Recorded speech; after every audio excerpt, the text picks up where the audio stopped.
So we got two legs walking the first time we tried this on hardware. And then this inspired us to do a true character, a Star Wars droid that can really express emotions. And if you look at their legs, they actually resemble one another. There is some similarity there. Well, I can remember this walking through research and development in Glendale. I saw one of these. It was a prototype at the time, and I couldn't believe what I saw, the character that was coming out of the droids. You've all done incredible things in a relatively short amount of time. It took us less than a year to go from concept to 3 droids that we brought to the park for the first time. We actually brought spatial AI. We put cameras into these robots so they can actually see. It was a means to understand their environment, including our guests. And obviously, guests in our parks, we want to have very meaningful interactions.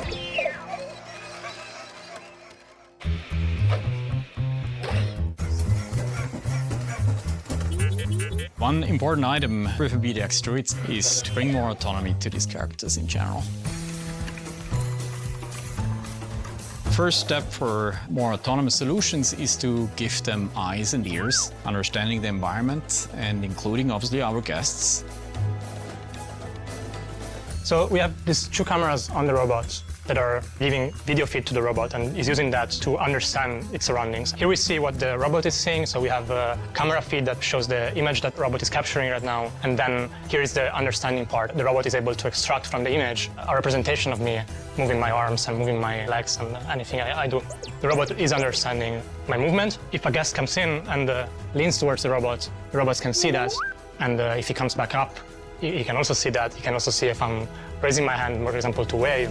Oh, that's incredibly useful. So we could basically, learn from what you see, what the robot is actually supposed to do. Bring more autonomy to these characters. That's really exciting, I think. Thanks, BDX.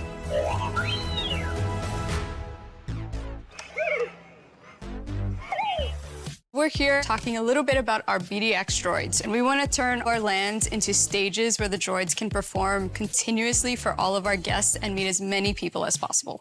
These droids are so physical. You need to see how they actually work in the physical space, but also work with each other.